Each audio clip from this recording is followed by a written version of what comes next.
Hello student. नमस्कार। कैसे हैं आप सभी लोग? उम्मीद है कि आपकी बिहार दरोगा एग्ज़ाम की तैयारी बढ़िया चल रही होगी। बिहार दरोगा एग्ज़ाम 2025 के संदर्भ में हम लोग रिवीजन सीरीज 3 लेकर के आए हैं, जिसमें कि ज्योग्राफी एनसीईआरटी बेस्ड एमसीक्यू पर कुछ प्रश्न आधारित हैं। आइए हम लोग यहाँ पर इन्हीं से रिलेटेड कुछ प्रश्नों को देखते हैं। ये मूल रूप से जनरल ज्योग्राफी से रिलेटेड कुछ महत्वपूर्ण प्रश्न हैं। आइए हम लोग पहले प्रश्नों को देखें यहाँ पर सबसे पहले। और यह आंतरिक संरचना के बारे में जब हम लोग चर्चा करते हैं, तो मूल रूप से अगर हम लोग देखें तो इसमें दो प्रकार के स्रोत माने जाते हैं।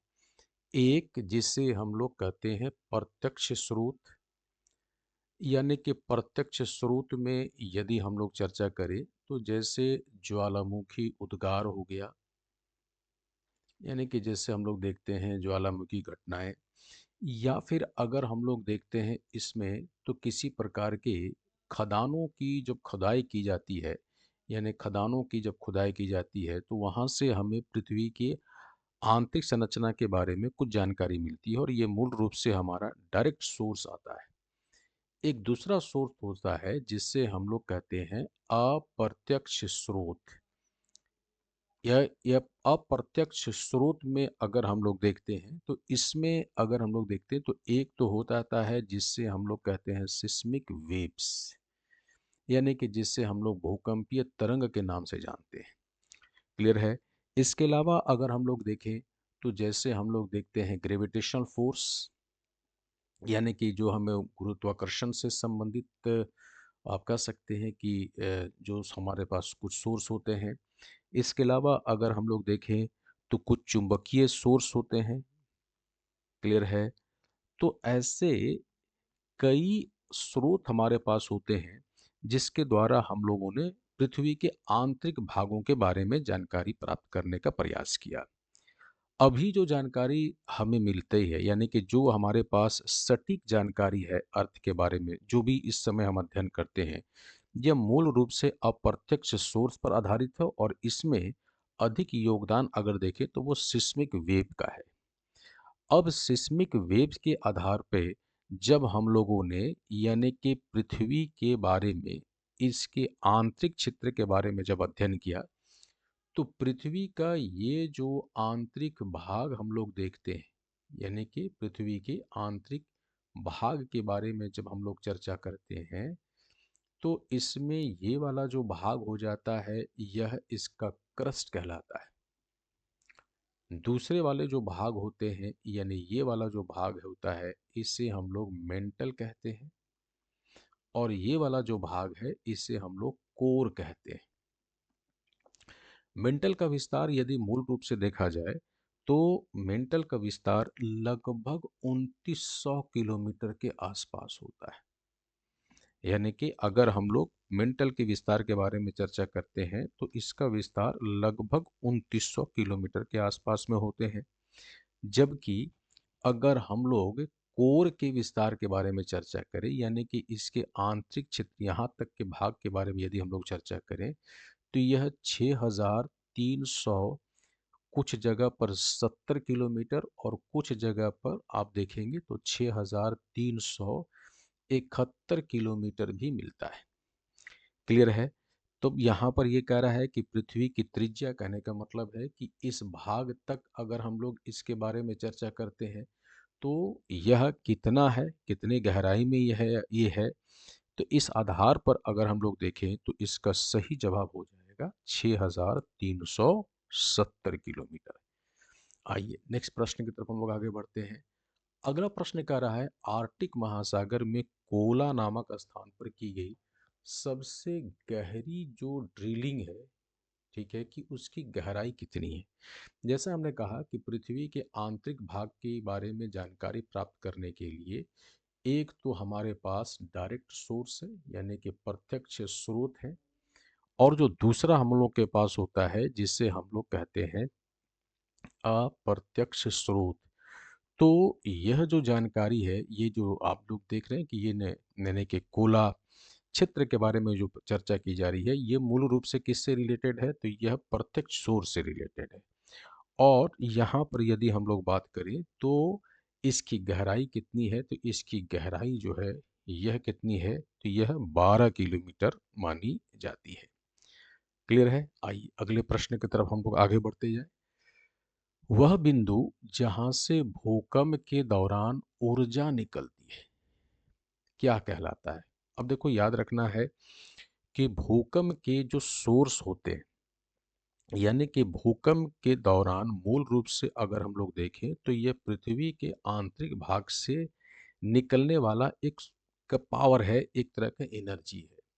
तो जहाँ से एनर्जी जनरेट करता है, इस भाग को हम क्या कहते हैं, तो इस भाग को कहा जाता है फोकस, इसे हम लोग कहते हैं, या इसे हम लोग हाइपोसेंटर के नाम से भी जानते हैं। क्लियर है? और यह जो एनर्जी ट्रांसफर होके ऊपर तक जाती है, इनकी एनर्जी तो कई जगह पर ट्रांसफर होगी, यानी कि हर क्षेत्र में यह एनर्जी ट्रांसफर होता जाएगा, चाहे यह इधर हो, इधर हो, इधर हो, या फिर यह एनर्जी इधर की तरफ ही ट्रांसफर हो, इधर भी ट्रांसफर होगा, इधर भी ट्रांसफर होगा, ये कई जगह पर यह एनर्जी के मूवमेंट्स होंगे।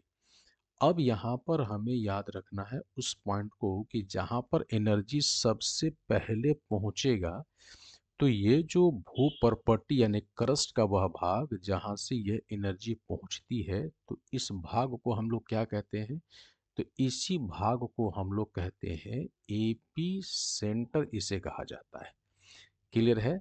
यानी कि इसे ही हम लोग भूकंप का एपी सेंटर कहते हैं, और जहाँ से एनर्जी निकल रही है उसे हम लोग क्या बोलते हैं, तो उसे हम लोग फोकस कहते हैं। हिंदी में इसके लिए हम लोग शब्द का प्रयोग करते हैं केंद्र, और इनके लिए हम लोग शब्द का प्रयोग करते हैं अधिकेंद्र। क्लियर है? तो अब यहाँ पर याद रखना है कि वह बिंदु जहाँ से भूकंप के दौरान ऊर्जा निकलती है क्या कहलाता है, तो याद रखना है कि इससे हम लोग क्या कहते हैं, फोकस कहते हैं। और ये वाला जो देख रहे हो एपी सेंटर, जहाँ पर भूकंप तरंग सबसे पहले पहुँचती है पृथ्वी की भूपर्पट्टी के पास, उसे हम लोग एपी सेंटर के नाम से जानते हैं। अगले प्रश्न की तरफ हम लोग आगे बढ़े। अगला प्रश्न कह रहा है भूकंप तरंगों के रिकॉर्ड करने वाले उपकरण को क्या कहा जाता है? क्लियर है? तो भूकंप तरंग के रिकॉर्ड करने वाले उपकरण को क्या कहा जाता है, तो इसे बोला जाता है सिस्मोग्राफ। इसे क्या कहा जाता है, तो इसे कहा जाता है सिस्मोग्राफ कहा जाता है। और इनके द्वारा तैयार किए गए जो आंकड़े होते हैं, इसे हम लोग क्या कहते हैं, तो इसे हम लोग कहते हैं सिस्मोग्राम कहा जाता है। भूकंप की तीव्रता मापने के लिए अलग अलग प्रकार के स्केल होते हैं, ठीक है, और इस स्केल को हम लोग अलग अलग नाम से जानते हैं। क्लियर है? एक स्केल होता है जिससे हम लोग क्या बोलते हैं, तो इसे कहा जाता है रिक्टर स्केल कहा जाता है। रिक्टर रिक्टर स्केल के द्वारा भूकंप की तीव्रता का मापन होता है। एक दूसरा और स्केल है जिससे हम लोग क्या कहते हैं, तो इसे कहा जाता है मर्कली स्केल कहा जाता है। तो मर्कली स्केल के द्वारा क्या मापा जाता है, तो मर्कली स्केल के द्वारा, ठीक है, आघात की तीव्रता, यानी इसके द्वारा हम लोग क्या मापते हैं, तो इसके द्वारा हम लोग आघात की तीव्रता का मापन इसके द्वारा किया जाता है। और पॉइंट यहाँ पर हम लोग को याद रखना है कि जैसे अगर हम लोग देखें तो रिक्टर स्केल जो है यह 0 से 10, यानी कि यहाँ पर याद रखना है कि ये 0 से 10 भाग में यह वर्गीकृत है। और मर्कली स्केल के बारे में यदि हम लोग चर्चा करें तो यह 1 से 12 के अलग अलग भागों में ये वर्गीकृत किया हुआ रहता है। अगला प्रश्न कह रहा है निम्नलिखित में से कौन से भूकंप तरंगे केवल ठोस पदार्थ के माध्यम से ही यात्रा करती है?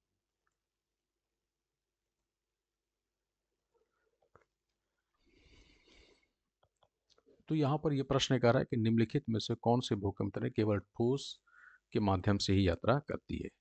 देखो, जब भी भूकंप की घटनाएं होती हैं तो इसके द्वारा अलग अलग प्रकार के तरंग जनरेट होता है, जिनको हम लोग क्रमशः प्राइमरी वेव, ठीक है, सेकेंडरी वेव्स और टर्शरी वेव्स या सरफेस वेव के नाम से हम लोग जानते हैं। ठीक है, प्राइमरी वेव जो होता है, यानी कि ये जो हम लोग वेव को देखते हैं, तो प्राइमरी वेव्स जिसको कि हम लोग पी वेव के भी नाम से जानते हैं, ये सबसे शक्तिशाली होता है।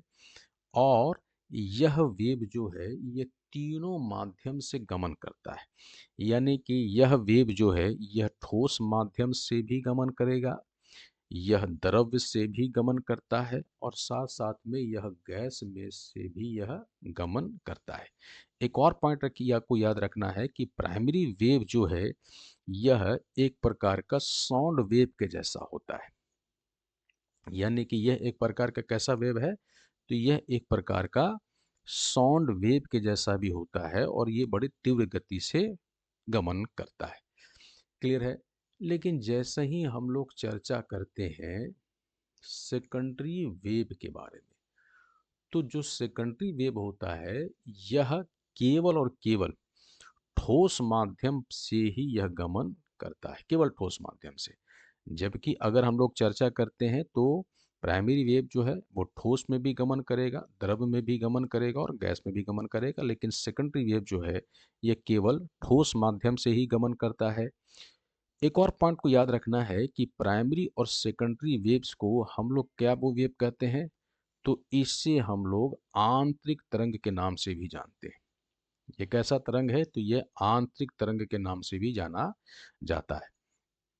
जबकि हम लोग जैसे ही सतही तरंग के बारे में चर्चा करते हैं, सतही तरंग के बारे में जब हम लोग चर्चा करते हैं, क्लियर है, तो यह कैसे तरंग माने जाते हैं, तो यह बाहरी तरंग के नाम से जाने जाते हैं। और सबसे अधिक विनाश की यदि हम लोग बात करें तो वह इन्हीं तरंग के द्वारा किया जाता है, यानी सतही तरंग के द्वारा ही किया जाता है। और प्राइमरी और सेकेंडरी वेव को आंतरिक तरंग कहते हैं, या इससे हम लोग कुछ जगह पर आपको मिलेगा कि इसे हम लोग बॉडी वेव के भी नाम से जानते हैं। और ये मूल रूप से क्या है, तो ये सरफेस वेव है।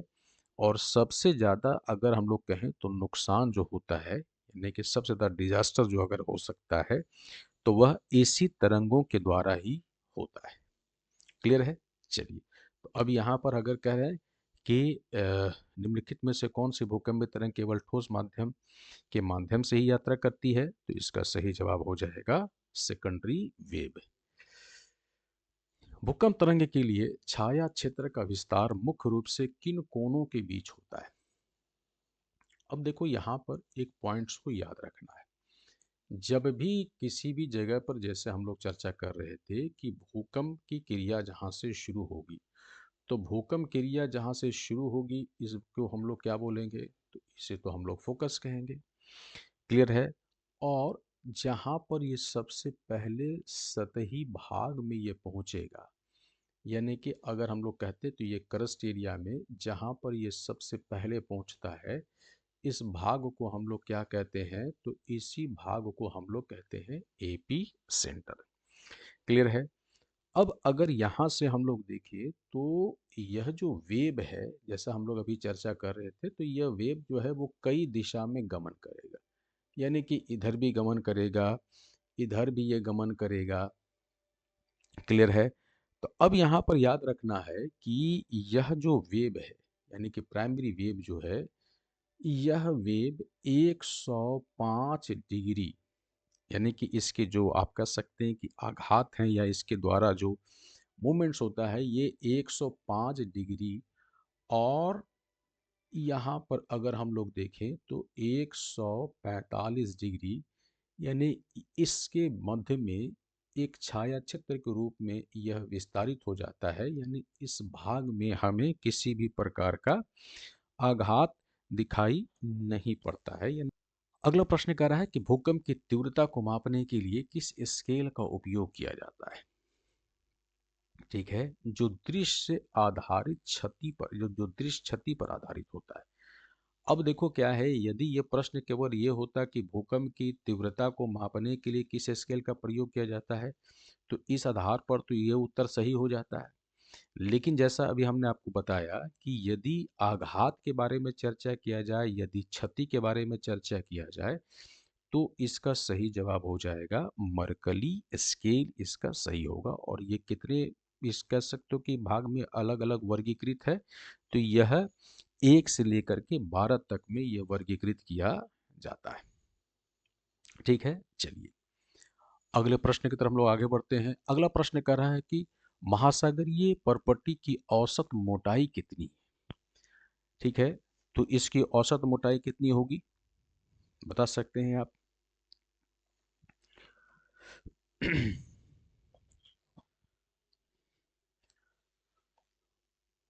ठीक है, तो जैसा अभी हम लोग चर्चा किया, अब ये प्रश्न कर रहा है कि महासागरीय परपट्टी की औसत मोटाई कितनी है। तो जैसा हमने चर्चा किया कि संपूर्ण जो भूपरपट्टी है, यानी हमारा सॉरी, जैसा हमने चर्चा किया कि संपूर्ण भूभाग को यदि हम लोग देखते हैं, तो यह अलग अलग भागों में बटा हुआ है, जिसको हम लोग क्रमशः क्रस्ट में, मेंटल में और कोर में, ये 3 भाग में हम लोग इसे वर्गीकृत करते हैं। तो ऑन एन एवरेज अगर कहा जाए तो महासागरीय प्रॉपर्टी के बारे में चर्चा हो रहा है, यानी कि जब हम लोग भू क्रस्ट के बारे में चर्चा करते हैं, तो यहाँ पर थोड़ा सा याद ये रखना है कि जैसे ही हम लोग क्रस्ट के बारे में चर्चा करते हैं, तो क्रस्ट 2 भाग में वर्गीकृत है। एक भाग को यदि हम लोग कहें तो ये वाला जो भाग हो जाता है, ये क्या होगा, तो ये वाला भाग हमारा जो है वो महासागरीय भाग हो जाता है। और ये जो भाग हो जाता है ये महाद्वीपीय भाग होता है। यानी कि एक चीज को यहाँ पर याद रखना है कि करस्ट में हमें 2 भाग मिलते हैं, ये हो जाता है महासागरीय और ये हो जाता है महाद्वीपीय। प्रश्न कर रहा है कि करस्ट की, यानी कि औसत गहराई किसकी, तो कह रहा महासागरीय करस्ट की। तो यहाँ पर याद रखना है कि महासागरीय करस्ट की जो औसत गहराई है या मोटाई है, यह 5 किलोमीटर होता है। ठीक है, चलिए इस प्रश्न को देखें। ये कह रहा है कि एस्थेनोस्फेयर का विस्तार कहाँ तक पाया जाता है। तो इसका विस्तार का सही जवाब क्या होगा कि 400 किलोमीटर पाया जाता है। और एस्थेनोस्फीयर को हम लोग क्या कहते हैं, तो इसे कहा जाता है दुर्बलता मंडल, इसे हम लोग कहते हैं। अगला प्रश्न करा, पृथ्वी की कोर को और किस नाम से जानते हैं। अब देखो क्या है कि जैसे हम लोगों ने चर्चा अभी किया कि संपूर्ण जो पृथ्वी के भाग हैं, इसको हम लोग क्रस्ट, मेंटल और कोर, यानी 3 भाग में इसे वर्गीकृत किए हुए हैं। इस भाग की यदि हम लोग बात करें, तो यह मूल रूप से किस क्या है, तो इसे हम लोग सियाल के नाम से जानते हैं। यानी कि सिलिका और एल्युमिनियम के रूप में इसको हम लोग जानते हैं। इस भाग के अगर हम लोग देखें तो इसे हम लोग सिलिका और मैग्नीशियम के रूप में भी जानते हैं। और यहाँ पर अगर हम लोग देखें तो यह मूल रूप से क्या है, तो इससे हम लोग नीफे कहते हैं, यानी निकेल और फेरस।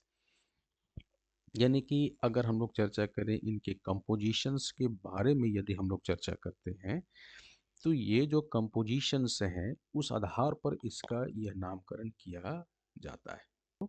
निफे के नाम से जानते हैं, जबकि क्रस्ट वाले भाग को हम लोग सियाल के नाम से जानते हैं। और जो मेंटल वाले भाग होते हैं, इसे हम लोग साइमा के नाम से जानते हैं।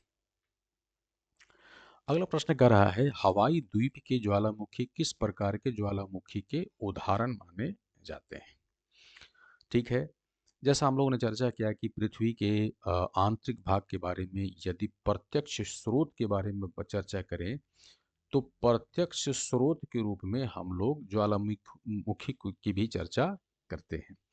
ठीक है, अब यहाँ पर याद रखना है कि ज्वालामुखी की जो क्रियाएं होती हैं, तो उद्गार की प्रवृत्ति और धरातल पर विकसित जो आकृतियां होती हैं, उस आधार पर यदि हम लोग बात करें तो ज्वालामुखी को अलग अलग वर्ग में वर्गीकृत किया जाता है। अब यहाँ पर अगर हम लोग देखें तो बसाल्ट प्रवाह के अलावा यदि सबसे बड़ा ज्वालामुखी अगर देखें, तो हवाई द्वीप की ज्वालामुखी जो मूल रूप से क्या है, तो ये एक प्रकार का उदाहरण माना जाता है। शील्ड ज्वालामुखी का उदाहरण के रूप में इसे माना जाता है। यह ज्वालामुखी के बारे में कुछ जानकारी अगर हम लोग कहें तो यह मुख्य रूप से क्या होता है, तो यह मुख्य रूप से ऐसी ज्वालामुखी जो है यह बसाल्ट से निर्मित होती है। यानी कि इसके बारे में एक पॉइंट को याद रखना है कि यह ज्वालामुखी मूल रूप से जो है वह बासाल्ट से निर्मित होती है। ठीक है। और यह उद्गार के समय बहुत ही अधिक तरल होता है। यानी जिस समय यह उद्गारित होती है तो उद्गार के समय यह अत्यधिक तरल अवस्था में रहती है। यह अत्यधिक तरल अवस्था में यह रहती है। ठीक है।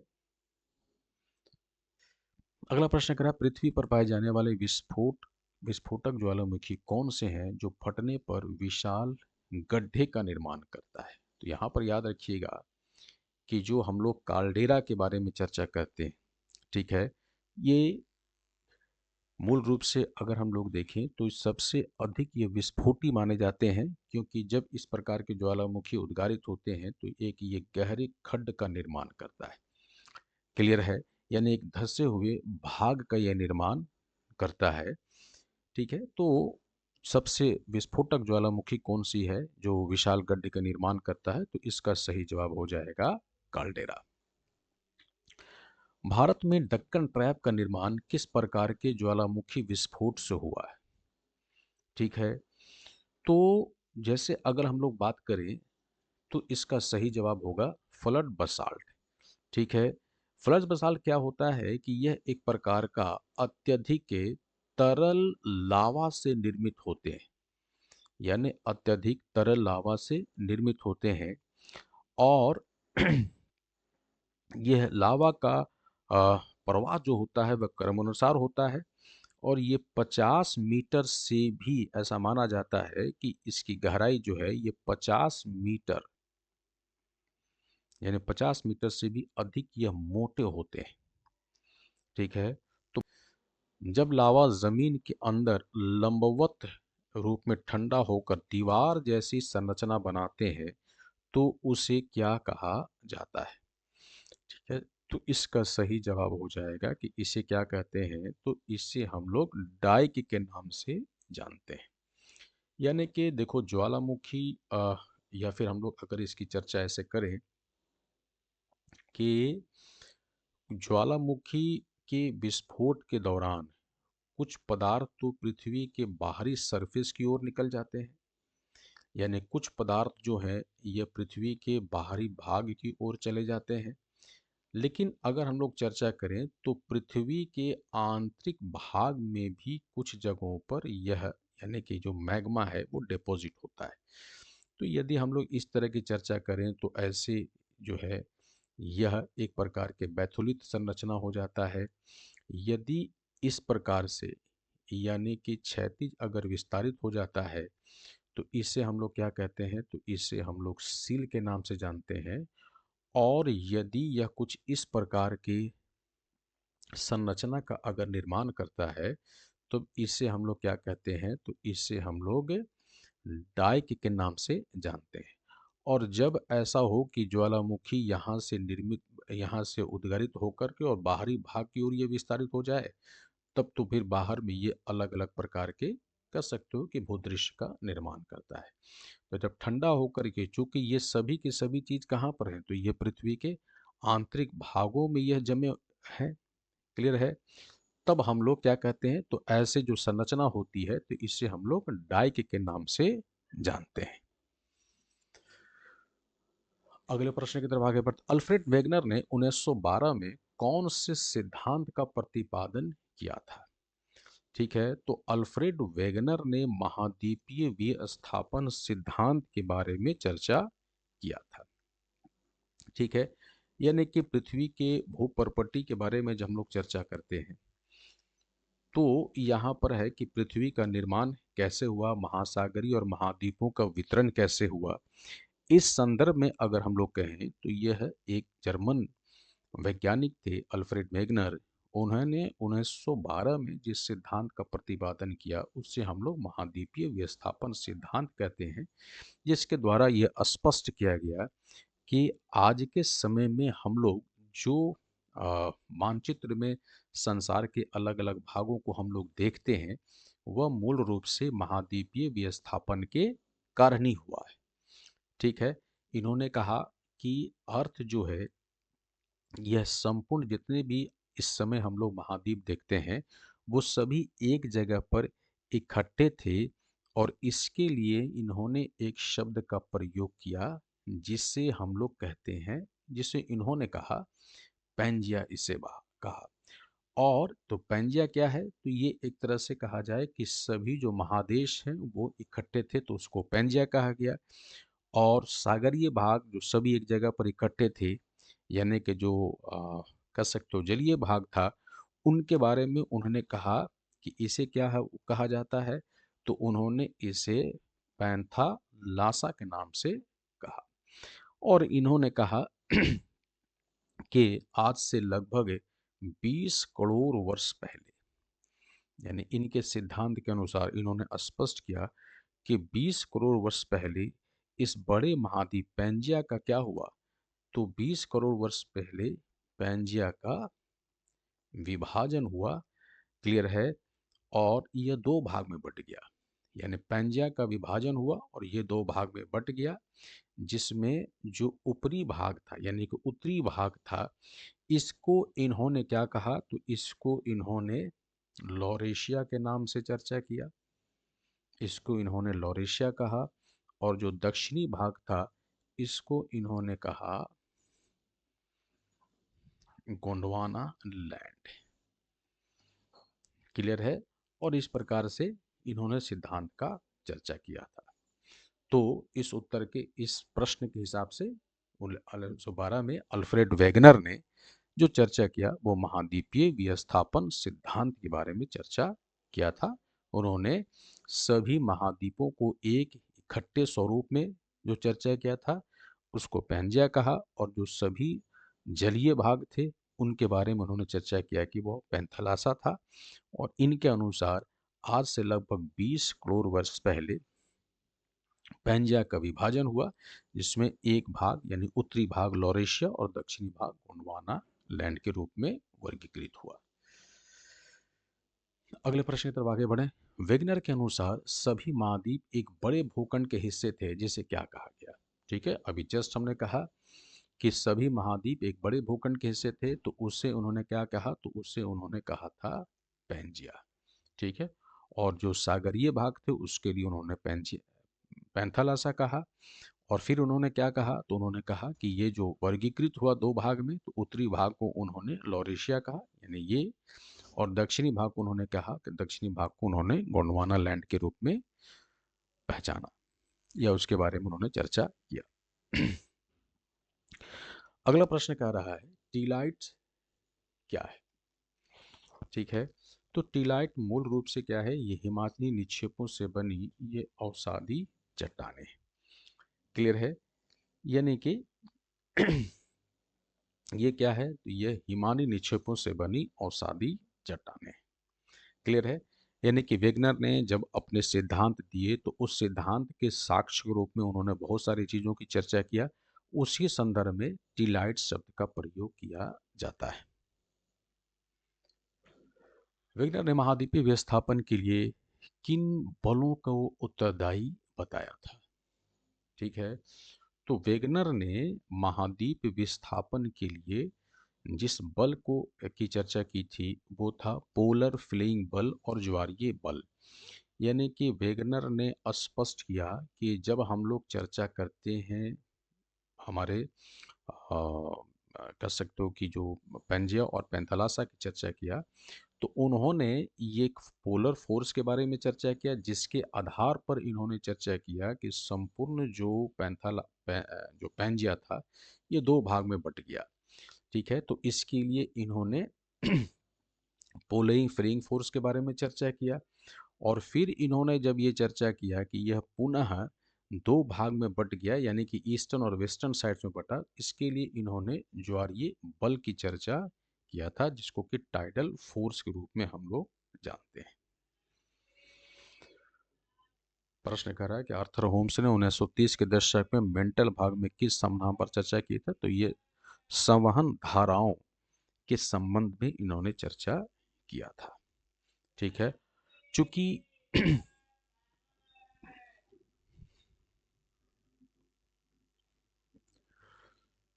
आर्थर होम्स ने 1930 के दशक में मेंटल भाग में जिस पर चर्चा किया था वो संवहन धाराओं के सिद्धांत पर उन्होंने चर्चा किया था। और चूंकि जैसे हम लोग देखते हैं कि अभी जस्ट हम लोग देखा कि वेगनर ने पोलर फ्लीइंग फोर्स के बारे में चर्चा किया, या फिर जिसको हम लोग कहते हैं टाइडल फोर्स, इसके बारे में इन्होंने चर्चा किया। तो आलोचनाओं के कारण महाद्वीपीय विस्थापन सिद्धांत को तो स्वीकार किया गया, लेकिन जो फोर्स यह प्लेटो जिसने पेंजिया का विभाजन किया, इस फोर्स के विषय में कई सारे जो मान्यताएं थी या कई प्रकार के जो मान्यताएं थी वेगनर के द्वारा, उस वो बहुत ज़्यादा स्वीकार नहीं किए गए। इस आधार पर आर्थर होम्स ने 1930 में जब संवहन धाराओं का सिद्धांत दिया, तो इस आधार पर पेंजिया के विभाजन, प्लेट के मूवमेंट्स या बाकी अन्य जो आप कह सकते हैं कि आंतरिक गतिविधियां हैं पृथ्वी के आंतरिक भागों में, उसके संदर्भ में यह अधिक मान्यता इसे प्राप्त हुआ। हैरी हेस ने 1961 में कौन सी परिकल्पनाएं प्रस्तुत की थी? तो हैरी हेस ने 1961 में सागर नितल प्रसरण, यानी कि जिसे हम लोग सागर अतः स्थल विस्तार, या इससे कहा जाता है सी फ्लोर स्प्रेडिंग की चर्चा इन्होंने किया था। क्लियर है? यानी कि यह एक प्रकार से अगर हम लोग चर्चा करें तो सी फ्लोर स्प्रेडिंग के द्वारा ही इन्होंने चर्चा किया कि नए चबूतरों का निर्माण होता है और जो पुराने जो भाग हैं वो मेंटल में विलीन हो जाते हैं। तो निम्नलिखित में से कौन सी एक लघु प्लेट माना जाता है? ठीक है, एक बहुत ही महत्वपूर्ण सिद्धांत है जिससे हम लोग प्लेट टेक्टोनिक के नाम से जानते हैं, जिसे प्लेट विवर्तनी के नाम से जाना जाता है। ठीक है, इस संदर्भ में हम लोग को थोड़ा याद रखना है कि प्लेट्स मूल रूप से क्या होते हैं, तो पूरा क्रस्ट और upper part of the mantle मिल करके प्लेट का निर्माण करते हैं। क्लियर है? और प्लेटों के निर्माण के बाद ही प्लेटों के मूवमेंट्स या जो भी हम लोग चर्चा इससे संबंधित करते हैं। तो हम लोग को याद रखना है कि पृथ्वी पर कुल जो है वह 7 बड़े प्लेट माने जाते हैं। ठीक है, और कई छोटे प्लेट माने जाते हैं। ठीक है, तो अब ये जो 7 बड़े प्लेट हैं ये कौन कौन से प्लेट हैं हो जाते हैं?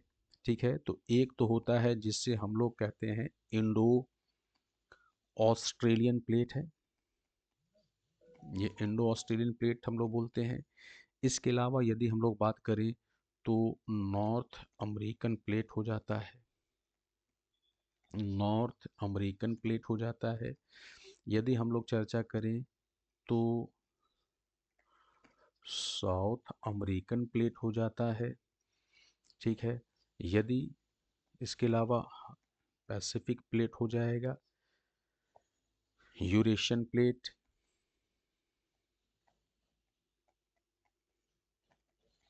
यूरेशियन प्लेट, अंटार्कटिका प्लेट,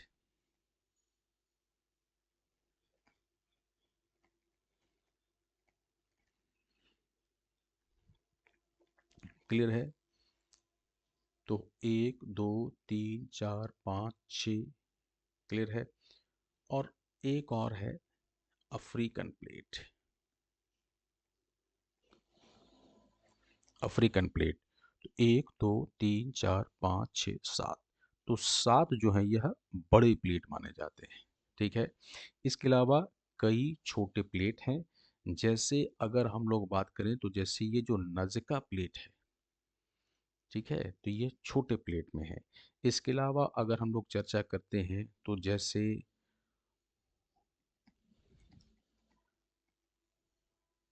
ठीक है, कोकोस प्लेट है, फिलिपीन प्लेट्स,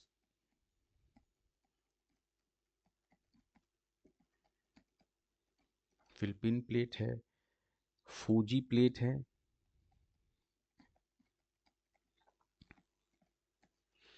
ऐसे कई आप कह सकते हैं कि छोटे प्लेट हैं। क्लियर है? तो निम्नलिखित में से कौन से एक लघु प्लेट है? तो अफ्रीकन बड़ी प्लेट है, यूरेशियाई बड़ी प्लेट है, अंटार्कटिका बड़ा प्लेट है।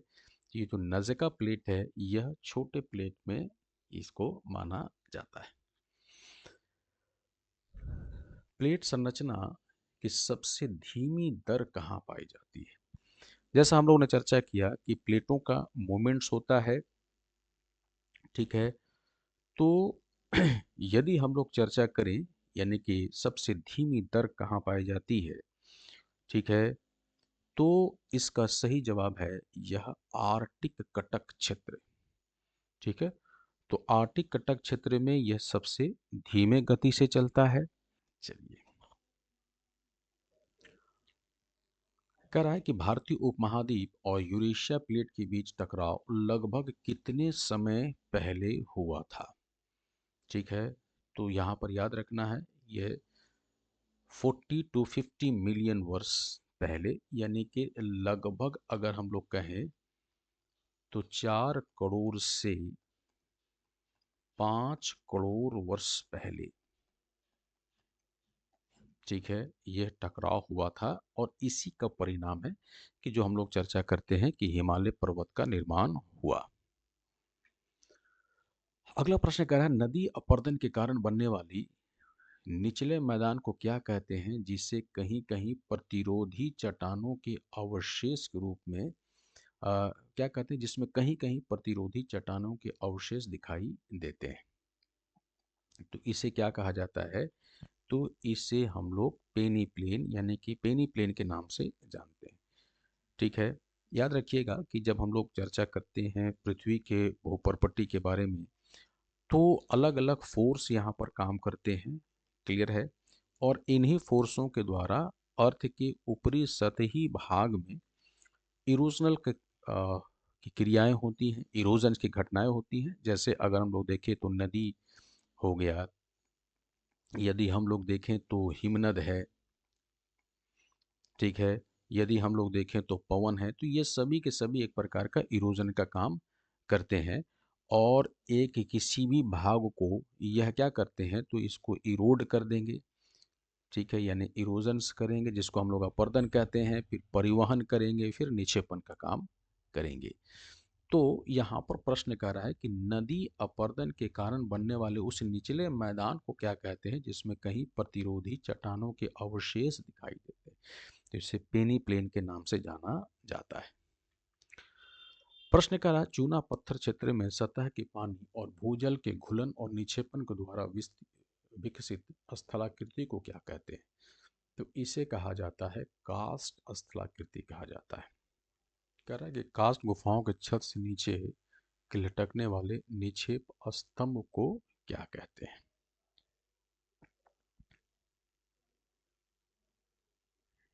ठीक है, तो ये जो नीचे लटकते हुए स्तंभ होते हैं इसको क्या कहते हैं? तो इसे कहा जाता है स्टेक लाइट कहा जाता है। ठीक है, और जो नीचे यानी कि कास्ट एरिया में अगर हम लोग देखते हैं तो ऊपरी भाग से इस तरह के जो लटके हुए स्तंभ के रूप में दिखाई देते हैं, इसे हम लोग क्या कहते हैं? तो इसे तो हम लोग स्टेलेक्टाइट कहते हैं। और निचले भाग से यानी कि जब ऊपर से पानी कह सकते हो कि गिरने की वजह से इस प्रकार के जो बनते हैं इसको क्या कहा जाता है? तो इसे हम लोग स्टेलेग्माइट कहते हैं। क्लियर है? और यदि ऊपरी भाग और निचले भाग मिल जाते हैं तब इसके द्वारा क्या किसका निर्माण होता है? तो इससे हम लोग स्तंभ के रूप में यानी कि केव पिलर के रूप में हम लोग जानते हैं। तो ये वाला जो भाग होता है इससे हम लोग क्या कहते हैं? तो इससे हम लोग स्टेलेक्टाइट कहते हैं। इस भाग को हम लोग क्या कहते हैं? तो इससे हम लोग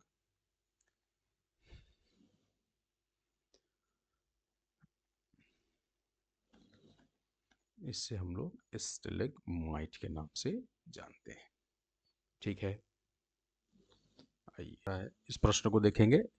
पवन की दिशा के समानांतर बनने वाले लंबे और कम ऊंचे के रेत के टीले को हम लोग क्या कहते हैं? तो इसे हम लोग क्या कहते हैं? तो इसे हम लोग लॉन्गिट्यूडनल ड्यून्स के नाम से जाना जाता है, यानी अनुदैर्घ्य टीले के नाम से हम लोग इसे जानते हैं।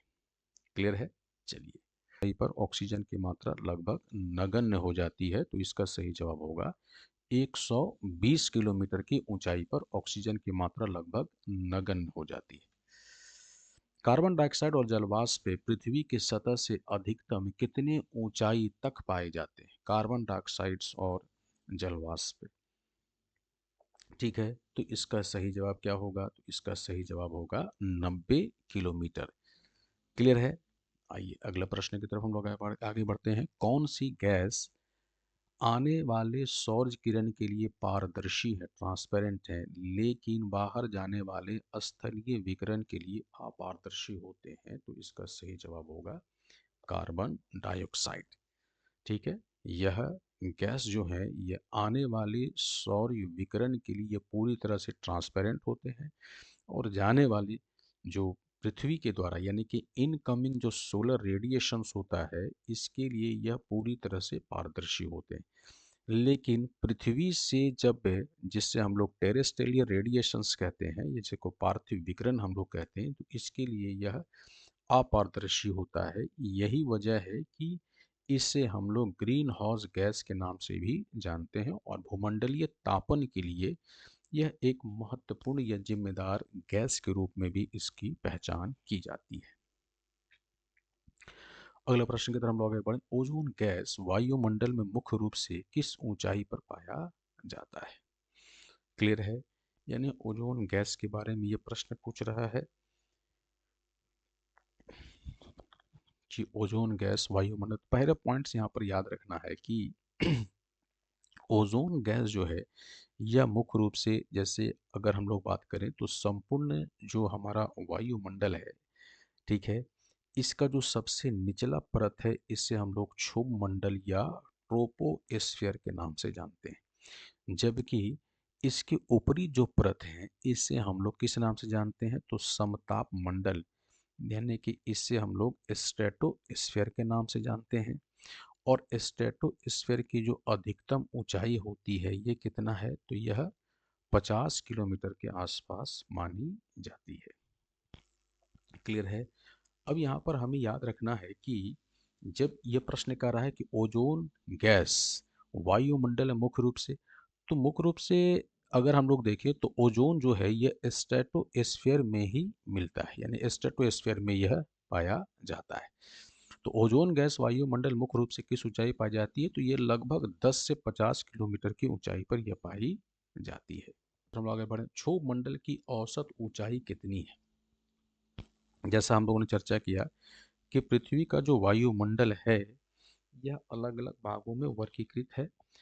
ठीक है, जिसमें कि सबसे निचला जो मंडल है वह क्षोभ मंडल है। संपूर्ण पर वायुमंडलीय जो घटनाएं घटित होती हैं ये क्षोभ मंडल में ही घटित होती हैं। क्लियर है? और इसकी जो औसत ऊंचाई मानी जाती है, ये ऊंचाई मानी जाती है 13 किलोमीटर। ठीक है, यहाँ पर याद रखना है कि इसकी ऊंचाई के बारे में हम लोग चर्चा करें तो यह ध्रुव के निकट, यानी कि यह पोल के निकट जो है यह लगभग 8 किलोमीटर। क्लियर है? जबकि अगर हम लोग बात करें तो इक्वेटर के समीप, यानी कि विषुवत रेखा के समीप इसकी जो ऊंचाई है औसत, यह मानी जाती है 18 किलोमीटर। ठीक है, चलिए अगले प्रश्न की तरफ आगे बढ़े। सप्ताह मंडल की ऊपरी सीमा कितनी ऊंची है? तो अभी हम लोग जैसे चर्चा किया स्ट्रेटोस्फीयर की ऊपरी सीमा कितनी है, तो यह लगभग 50 किलोमीटर मानी जाती है। मंडल की ऊपरी सीमा 80 किलोमीटर की ऊंचाई पर तापमान गिरकर कितना हो जाता है? ठीक है, देखो, जब हम लोग बात करते हैं ट्रोपोस्फेयर में, तो ट्रोपोस्फेयर में जैसे जैसे ऊंचाई पर हम लोग बढ़ते चले जाते हैं वैसे वैसे इसमें तापमान में गिरावट भी दर्ज की जाती है, जिसकी दर कितनी होती है? तो इसकी दर होती है 6.5 डिग्री सेंटीग्रेड पर किलोमीटर। क्लियर है? यानी 1000 मीटर की ऊंचाई पर 6.5 डिग्री सेंटीग्रेड टेम्परेचर कम होता है। ठीक है। और 165 मीटर की ऊंचाई पर भी हमें याद रखना 1 डिग्री सेंटीग्रेड ये टेम्परेचर कम होता है। क्लियर है? लेकिन फिर जब हम लोग स्ट्रेटोस्फेयर में जाते हैं तो टेम्परेचर लगभग समान होता है। क्लियर है? मध्य मंडल यानी कि कह रहे कि फिर मध्य मंडल मेसोस्फीयर में टेम्परेचर अगेन फिर ये नीचे गिरना आरंभ हो जाता है और मध्य मंडल की ऊपरी सीमा 80 किलोमीटर ऊंचाई पर तापमान गिरकर कितना हो जाता है? तो यहाँ पर याद रखना है कि यह गिरकर लगभग -100 डिग्री सेंटीग्रेड के आसपास यह हो जाता है। पृथ्वी के प्रसारित होने वाले रेडियो तरंग वायुमंडल के किस परत द्वारा वापस पृथ्वी पर परावर्तित किया जाता है? ठीक है। तो यहाँ पर याद रखेंगे कि यह आयन मंडल यानी आयन मंडल। ठीक है। इसका विस्तार कितना है? तो इसका विस्तार माना जाता है लगभग 80 किलोमीटर से यह 400 किलोमीटर तक यह विस्तारित माने जाते हैं। ठीक है। और इस क्षेत्र में यानी इसी भाग में हमें क्या मिलता है? तो यहाँ पर याद रखोगे कि इसी भाग में हमें विद्युत आवेशित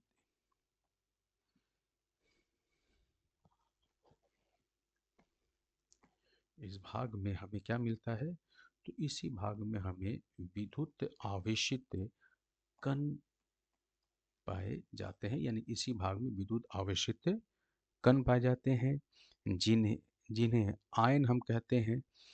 तो ठीक है। और इसी वजह से इस मंडल का नाम ही हमें क्या इसका नाम दिया गया है? तो इसे हम लोग आयन मंडल के नाम से जानते हैं। पृथ्वी सूर्य के सबसे निकट किस तिथि को होती है जिसे पेरिहीलियन कहते हैं? देखो, सामान्य जो हम लोग मान्यता मानते हैं उसके अनुसार क्या है कि पृथ्वी जो है सॉरी हमारा जो सोलर सिस्टम है इसके मध्य पे सूर्य है। लेकिन केपलर ने इसको स्पष्ट किया कि यदि हम लोग बात करते हैं संपूर्ण सौरमंडल की तो सूर्य जो है यह इसके एक कोण में है। इस आधार पर यदि हम लोग बात करें तो एक बार कोई भी ग्रह इससे अधिकतम दूरी पर होगा और एक बार यह इसके सबसे नज़दीक होगा। तो जो सबसे दूरी वाला जो मामला होता है यानी सबसे अधिकतम दूरी जो होती है इसे हम लोग क्या कहते हैं? तो इसे कहा जाता है अपहेलियन। और ये जो है यानी सब नज़दीक जो सबसे होता है इससे हम लोग क्या कहते हैं? तो इसे कहा जाता है, ठीक है, पेरीहेलियन इसे कहा जाता है। क्लियर है? तो अब यहाँ पर क्या है कि अपहेलियन में अधिकतम दूरी कितना हो जाता है? तो 152 मिलियन किलोमीटर हो जाता है। और ये कितना हो जाता है? तो ये 147 मिलियन किलोमीटर होता है। ठीक है। यह स्थिति कब बनती है? तो यह स्थिति बनती है 4 जुलाई को। और ये स्थिति कब बनती है? तो ये स्थिति बनती है 3 जनवरी को। औसत ऊंचाई कितनी है? तो औसत ऊंचाई के बारे में यदि हम लोग चर्चा करते हैं तो ये 149 मिलियन किलोमीटर कहा जाता है। और इसे ही हम लोग वन एस्ट्रोनॉमिकल यूनिट भी कहते हैं। इसे वन एस्ट्रोनॉमिकल यूनिट भी कहा जाता है। तो ये जो दूरी है ये औसत है, यह जो दूरी है यह अधिकतम है और यह न्यूनतम है। क्लियर है? तो अब यहाँ पर याद रखना है 4 जुलाई को अपहेलियन, ठीक है, और 3 जनवरी को पेरीहेलियन की स्थिति बनती है। 21 जून को समर सोलस्टिस होता है उत्तरी गोलार्ध में और 22 दिसंबर को विंटर सोलस्टिस होता है उत्तरी गोलार्ध में। ठीक है। आइए, वायुमंडल के मुख्य रूप से किसके द्वारा गर्म होता है?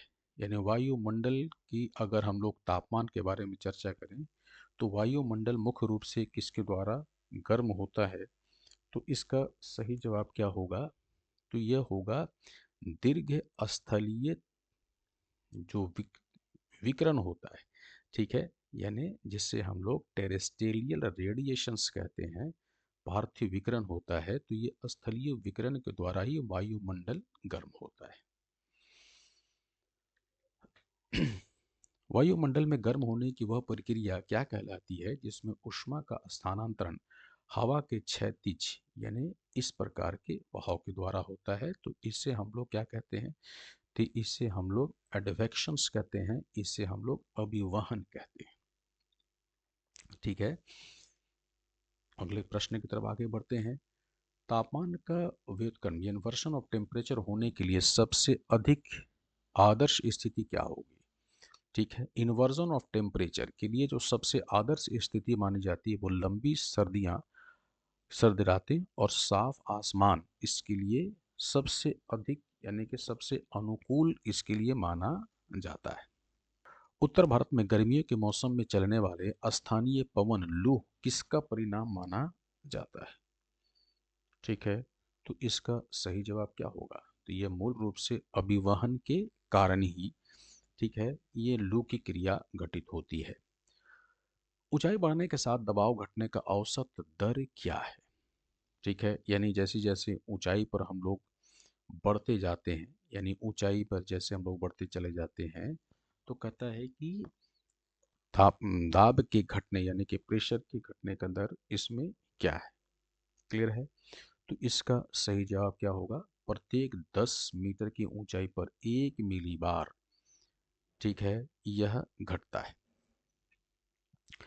अगला प्रश्न है, समान वायुमंडलीय दाब वाले स्थानों को जोड़ने वाली रेखाओं को क्या कहते हैं? ठीक है, ध्यान रखिएगा, समान वायुमंडलीय दाब, ठीक है, तो इसको हम लोग क्या बोलते हैं? तो इसे हम लोग समदाब रेखा कहते हैं। आइसोथर्म लाइन क्या है? तो ये समान